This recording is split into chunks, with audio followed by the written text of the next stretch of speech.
हिमाचल का most underrated waterfall trail, जिसे अभी तक 90% लोग नहीं जानते।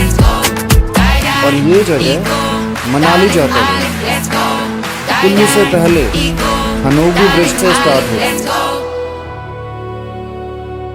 हाईवे से सिर्फ 5 किलोमीटर दूर। मैं बात कर रहा हूँ हनोगी वाटरफॉल की।